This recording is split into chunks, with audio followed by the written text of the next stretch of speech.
ko na ito bago pa magmukhang liwayway. At kapag ang araw ay sumilip na, habang buhay na iitip. Kumuha ulit si Rizal ng isang pirasong papel para sumulat ulit. Subalit, ang ginawa niya ay tumayo at nagsimulang kausapin ang sarili niya. Anong lungkot itong nadarama? Kailan lang na ako'y sinilang at ngayon biglang aharap sa huling hantungan. Ano iksi at saglit nitong buhay? Para isang araw na minsan sumikat, ngunit lulubog din. Sa paglilibot ko sa mundo upang magkamit ng katarungan at karunungan, ay minsan ako nagbasid sa batas at kultura ng ibang bansa upang makahanap ng solusyon para sa kapwa ko Pilipino. Talagang napakaigsi ng buhay ng tao. Ngunit ito ay di nagpapagabag kay Rizal. Si Rizal ay tahimik at kalmado habang inaalala ang mga araw nung siya'y bata pa lamang at malaya. Si Rizal ay naupo sa kanyang lamesa habang inaalala ang masasayang araw nung siya'y 11 taong gulang pa lamang.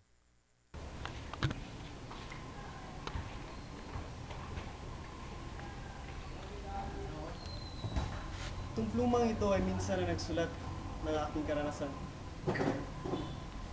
Kung saan, dala nito ang alaala ng aking minamahal at karanasan sa ibang bansa.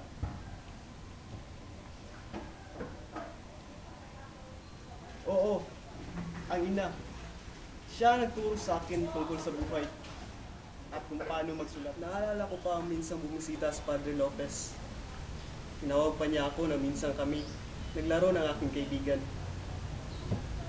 O anong saya magpalipad ng saranggola. Hindi man lang nangamba sa madidilim na ulap mula sa alapap.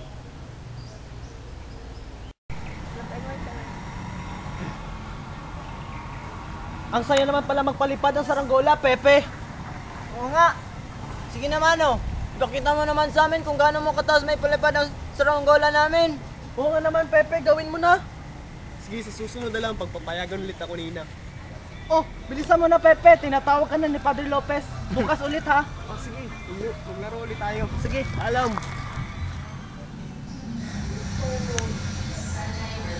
Hindi naman sa ganon, Doña Teodora. Sa katunayan nga'y nasisiyahan ako tingnan ang mga kabataan sa tuwing naglalaro sila. Kaysa balikan ang panahon ng mga kabataan. At kaingat sila. Masaya ang buhay para sa mga inosenteng kabataan ito.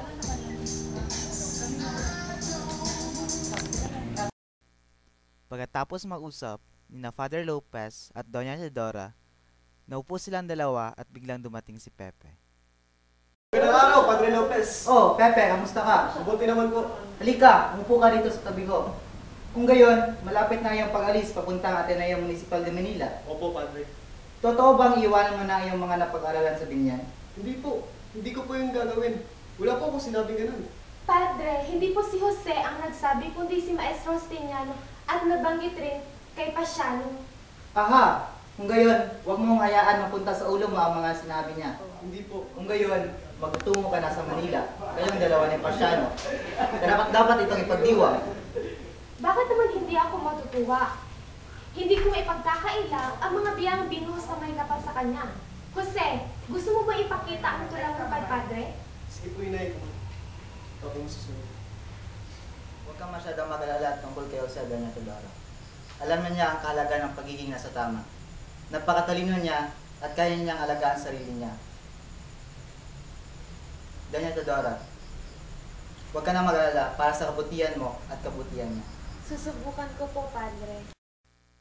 At sa pagbalik ni Pepe, ipinarinig niya ang kanyang pinagmamalaking tula. Gusto niyo ba marinig aking bagong tula, Padre? Oo naman. Ginawa ko po ito ng buong puso. Sana magustuhan niyo. Cuando requiero los días, de verón de edad primera, junta a la barde ribera, de un logo murmurado. Sinabi mo bang ikaw ang sumulat ng tulang iyan? Opo, Padre. Ngayon, totoo bang di mo ito kinopya sa libro? Hindi po. Hindi ko po yun gagawin. At hindi kailanman. Alam ko, Jose. Pinaniniwalaan kita. Nagpapanggap lamang ako. Doña Teodora, ang anak mo ay may katangi-tanging isip, madalang at matalas. Di magtatagal, ito'y magpapakawala sa pagkakagapos sa atin bilang mga bilanggo. Kailangan ko nang umalis. Jose, may katangi-tangi kang isip. Punan mo ito ng pagkaumaling at mga ideolohiya na karapat-dapat para sa iyong katalinuhan. Mag-aaral ka ng mabuti. At sana gabayan ka ng may kapal. Paalam, mahal kong kaibigan. Paalam.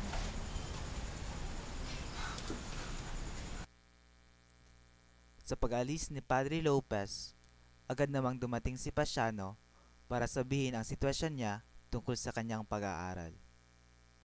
Mag-aaral ako na mabuti na. At gagawin ko lahat upang ipagmalaki mo. Oh, Senyor Pasiano, bakit ang aga mo? Di ba hindi pa tapos ang pasukan? Bakit ka umuwi pa siya, no? Ako po'y di pinahintulutan sa pagkuha ng aming eksaminasyon. Sa anong dahilan? Ina, sinabi ko lang po kung ano ang katotohanan. Kaya ginawa ko. At kaya ako yung nandito ngayon. Di ba may kasabihan? Na ang katotohanan na magpapalaya sa iyo, Ina. Pero, patawarin mo ako. Ngunit si Senyor ay may katwiran. Sa kalagitnaan ng pag-usap ni na Doña Teodora, Pepe at Pasiano, biglang may Teodora, Alonzo? Oo, ako nga. Ano ang mapaglilingkod ko? Dito kami para arestuin ka! Arestuin ang aking ina. Sa anong kadahilanan? Meron ba siyang ginawa mga pagkakamali? Arestuhin ang aking ina! Ang mamamayang mapagmahal sa kapayapaan! Nakasuhan siya ng alperes ng bayan na ito sa paglabag sa gobyerno at sa hari ng Espanya. Dadalhin namin siya sa Santa Cruz. Ito ang aming mga utos. Maganda na kayo. Huwag na kayong magsalita, mga anak. Kailangan ko ng maganda. Sasamahan ka namin, Ina. Ako rin, ina. Baka meron pa tayong ibang magagawa. Huwag mo na sa ngayon pa siya, no? Maghanap tayo ng tulong sa legal na paraan. Sasamahan ka namin sa Santa Cruz, Ina. Hindi. Hindi, Jose. Pumunta ka sa Maynila para sa iyong pag-aaral. at gayon nga, sumama ng kusa si Doña Teodora papuntang Santa Cruz. Sa taong 1884,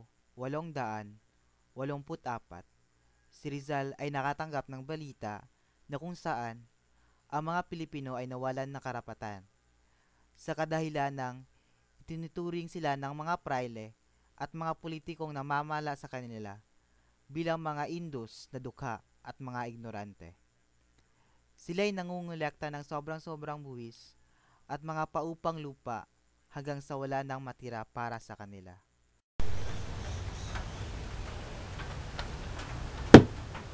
Hindi nila narapat gawin to sa mga Pilipino. Tapos na maliligayang araw ko. Ngunit hindi tayo narapat patayin tulad ng isang langgam. Babalik ako sa Pilipinas at tatapusin ko ang paghihirap ng aking mga kababayan. Pagkatapos ni Rizal magsulat, naisipan niyang bisitahin ang kanyang lupain bago umalis.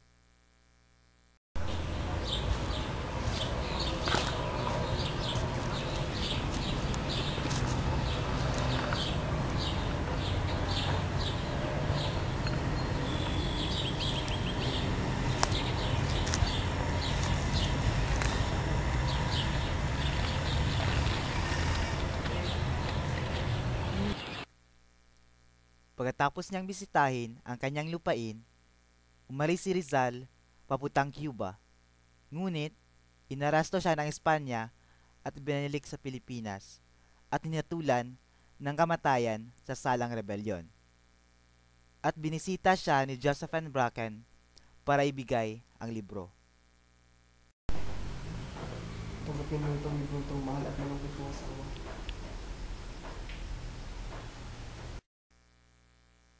At si Rizal ay binaril sa Bagong Bayan, ngayon Luneta, noong ika-Disyembre 30, 1896.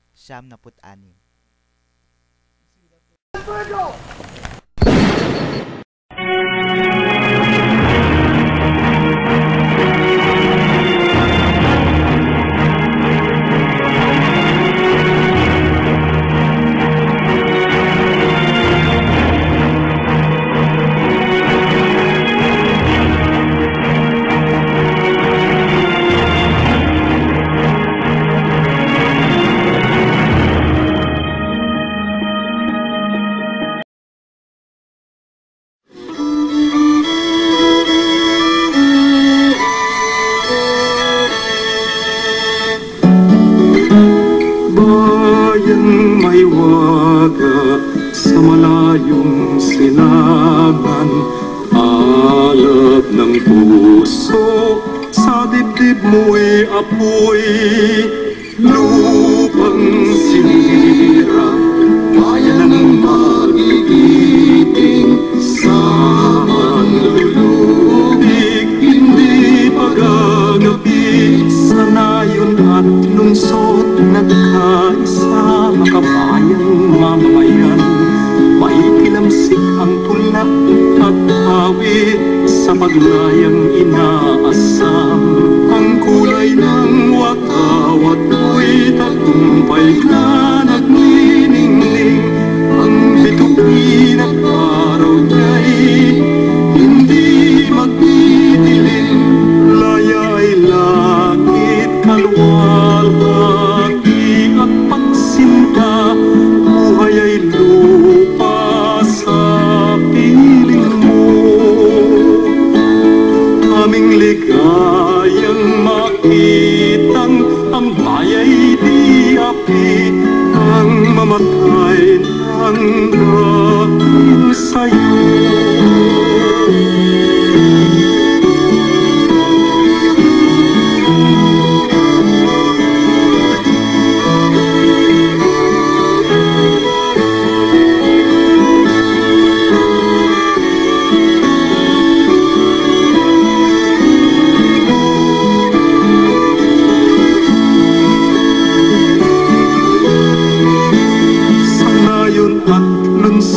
Nagkaisa, makabayang mamamayan.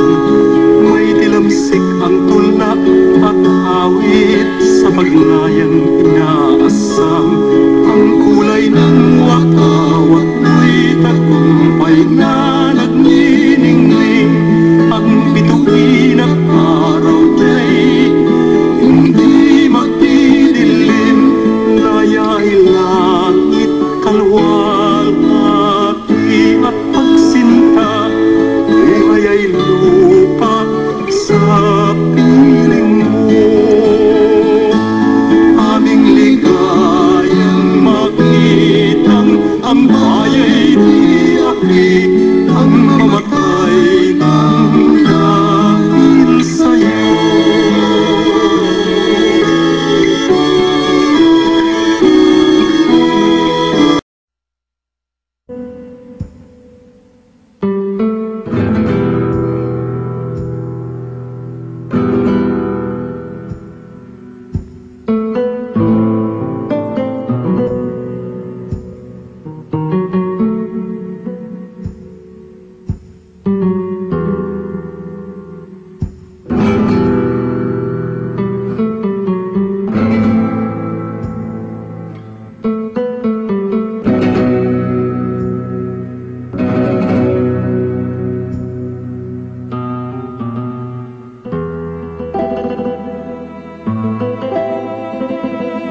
Thank